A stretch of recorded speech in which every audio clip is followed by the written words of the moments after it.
तो नमस्कार दोस्तों। उत्तर प्रदेश संभल का एक इलाका लगता है चंदौली। एक ऐसा मामला फिर से सामने आया है जो कि आपके पूरे रूह को झकझोर कर रख देगा।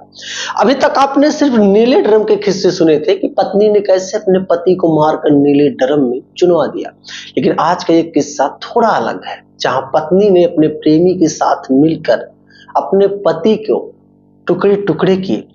उसके बाद कुछ टुकड़े नाले में फेंके, कुछ टुकड़े मिक्सर में भी पीस डाले। आइए इस कहानी में फोकस डालते हैं। दरअसल ये कहानी कैसे इतनी बड़ी कहानी बनती है और क्यों बनती है, इसके पीछे क्या क्या रहस्य है, सारी चीजें आज की इस वीडियो में हम जान पाएंगे। दरअसल ये कहानी है राहुल के जीवन से, जिसका उम्र यही कोई 34-35 साल था। राहुल एक अच्छा होनहार किस्म का लड़का था, जिसकी शादी एक रूबी नाम की बेहतरीन सी सुंदर सी 31 या 32 साल की लड़की से होती है। सब कुछ बहुत ठीक चल रहा था इनके जीवन में, 2 बच्चे भी इनके हुए, परिवार हंस खेल रहा था, राहुल अपनी जिम्मेदारियों को निभा भी रहा था।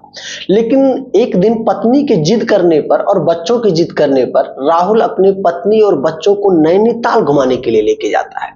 नैनीताल घुमाने के लिए जाता है, वहां पर ये लोग एंजॉय करते हैं, घूमते हैं, होटल वगैरह में रुकते हैं, कुछ पोस्ट वगैरह सोशल मीडिया पे भी डालते हैं, जैसे फेसबुक, इंस्टाग्राम पे।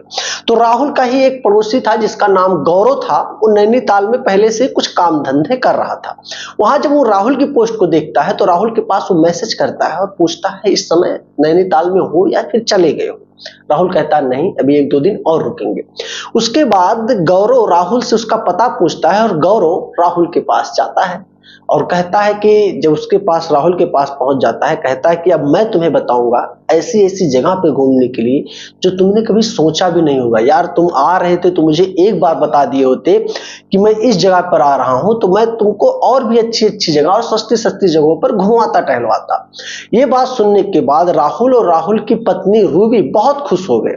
अब ये दोनों लोग गौरव के पीछे पीछे चलने लगे, घूमने लगे, टहलने लगे। मात्र 2 ही दिनों के अंदर रूबी और गौरव, जो कि राहुल का पड़ोसी था, इन दोनों में थोड़ा आंख लड़ी हो गई और धीरे धीरे करके दोनों में अट्रैक्शन मात्र 48 घंटे में बढ़ चुके थे। अब इधर राहुल अपनी पत्नी और बच्चों को लेकर वापस अपनी जगह पे चला आता है, अपने काम धंधे में लग जाता है, लेकिन इसके ही पीठ पीछे इसकी पत्नी रूबी राहुल के पड़ोसी गौरव से भी फोन कॉल्स पे बात करना, व्हाट्सएप पे चैट करना, तरह तरह की चीजों पे अलग अलग हरकतें करने लगी। मात्र देखते ही देखते 3 महीनों के अंदर दोनों का प्यार एक परवान चढ़ चुका था। परवान चढ़ने के बाद गौरव नैनीताल से वापस आता है और रूबी के पास रुकता है। रूबी के पास रुकने के बाद वहां पे खाना पीना खाता है। खाना पीना खाने के बाद कहता है ठीक है, मैं भी कुछ दिन यहाँ पर रुकूंगा, धीरे धीरे मेरा आना जाना रहेगा, कोई दिक्कत नहीं। इसी प्रकार से गौरव अब रूबी के पास बराबर आने जाने लगा, बातचीत करने लगा, खाना पानी खाता। राहुल को इस सारी चीजों की भनक नहीं लग रही थी, लेकिन थोड़ा बहुत इसके अंदर अंदाजा तो लग रहा था कि कुछ तो गड़बड़ चल रहा है। उसके बाद राहुल जब अपनी नजरें जमाने लगा कि भाई अब देखा जाए कि रहे हरकत क्या चल रहा है, क्यों एक गौरव जो कभी पूछता नहीं था वो आजकल ज्यादा नजदीकियां बढ़ा रहा है मेरी पत्नी, मेरे बच्चों से, मेरे परिवार से और मुझसे, मुझे इसके तह तक जाना है। उसके बाद राहुल धीरे धीरे करके नजरें जमाने लगा और एक दिन अपने पत्नी रूबी को और पड़ोसी गौरव को भी अपने ही कमरे में आपत्तिजनक स्थिति में देख लेता है। देखने के बाद कमरे से वो वापस निकलकर चला आता है, एक सुनसान जगह पर आके बैठकर रोने लगता है, चीख चीख कर रोता है अकेले। रोने के बाद 2-4 घंटे जब इसके गुस्से ठंड हो जाते हैं, शांत हो जाते हैं, उसके बाद अब ये सोचने लगता है पत्नी के साथ किया क्या जाए, क्या तलाक दे दिया जाए। तलाक देने के बारे में सोचता तो फिर मन में यही आता, तलाक दूंगा तो 2 बच्चों के भविष्य का क्या होगा। तरह तरह की चीजें सोच रहा था, लेकिन फिर उसने सोच लिया कोई बात नहीं, पत्नी बनकर ये है रहे, बस उसके आगे अब इसको आज के बाद कुछ भी नहीं देना, सिर्फ ये खाए, बच्चों का ख्याल रखे, बस यही इसकी लायबिलिटी रहे। लेकिन इधर राहुल तो ये सारी चीजें सोच रहा था ना, इधर इसकी पत्नी रूबी और गौरव कुछ अलग ही षड्यंत्र रचने लगे। इन लोगों को लगने लगा कि राहुल चुप तो नहीं बैठेगा ये सारी चीजें देखने के बाद, वो कुछ ना कुछ करेगा जरूर। इसलिए अब गौरव और रूबी दोनों मिलकर राहुल को मारने की पूरी साजिश रचने लगे। एक दिन राहुल सोया हुआ था, गौरव कमरे में पहले से ही मौजूद था। ग्राइंडर मशीन जो कि काटा जाता है चीजों को, बहुत सारी चीजों को काटा जाता है, ग्राइंडर मशीन भी राहुल को मारने के लिए गौरव पहले से ऑलरेडी लाकर पहुंचा हुआ था, जो कि राहुल की पत्नी रूबी के कहने पर। अब रूबी और गौरव ने मिलकर पहले तो राहुल को मारने के बाद उसके शरीर के टुकड़े टुकड़े किए, कुछ टुकड़ों को इधर उधर फेंक भी दिए नाले में, नदियों में, और कुछ चीजों को उन्होंने मिक्सर में भी ग्राइंड कर दिया। धीरे धीरे करके करीब 4 दिन गुजर जाते हैं, अभी तक कोई मामला उजागर हो ही नहीं रहा था। लेकिन किसी ना किसी तरीके से जब इसका मामला पुलिस के कानों तक पहुंचता है तो पुलिस इसकी खोजबीन शुरू कर देती है।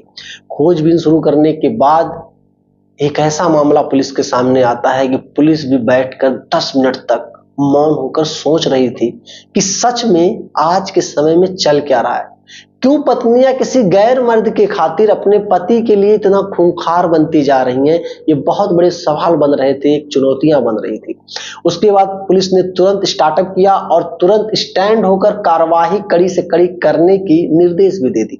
पुलिस की टीम पहुंचती है, रूबी को और गौरव को गिरफ्तार करती है। गिरफ्तार करने के बाद उनको थाने लाया जाता है, उनसे बयान लिया जाता है, पूछताछ लिया जाता है। इन सारी चीजों के बाद सच्चाई और भी भयावह थी, जो कि मैं वीडियो में भी जिक्र नहीं कर सकता गाइडलाइन की वजह से। अब उन सारी सच्चाइयों को सुनने के बाद सच में एक बार पुलिस का भी कलेजा हिल गया कि कैसे एक पत्नी जिसके 2 बच्चे भी थे, पति से इतना प्यार करती थी, वो इतनी हैवान कैसे बन गई। उसके बाद पुलिस ने मामले को दर्ज करने के बाद न्यायालय में मामले को पेश किया। जब जज के सामने मामला जाता है, जज ने भी अपने स्तर से देखा, चीजों को सुना, बयानों को पढ़ा। बयानों को पढ़ने के बाद दोनों को जीवन कारावास की सजा सुना दी और 2 बच्चे अब राहुल के माता पिता के पास है। दरअसल दोस्तों, ऐसी बहुत सारी घटनाएं, बहुत सारी कहानियां आज के समय में सिर्फ उत्तर प्रदेश नहीं, बिहार, राजस्थान, मध्य प्रदेश, महाराष्ट्र, कई सारे स्टेटों में ऐसी घटनाएं घटित हो रही हैं। लेकिन कब तक? पहले तो पत्नियां सुरक्षित नहीं थी पति से, लेकिन अब सच में बता रहा हूं, पति सुरक्षित नहीं है पत्नियों से, क्योंकि अधिकतर पत्नियों के संबंध अवैध किसी मर्द से बनते जा रहे हैं, जिसके बाद पतियों का जीना सच में मुश्किल होता जा रहा है। क्या कहना चाहोगे इस कहानी को सुनने के बाद? अपना ओपिनियन कमेंट बॉक्स में जरूर देना मेरे दोस्त। एक कहानी सच में एक कहानी नहीं, बल्कि एक जीती जागती हुई उदाहरण बन चुकी है उत्तर प्रदेश के संभल जिले की। वीडियो पसंद आई है तो लाइक करना, चैनल पे नए हो दोस्तों सब्सक्राइब करना। मिलूंगा फिर से एक शानदार सी कॉन्सेप्ट को लेकर के, तब तक के लिए जय हिंद।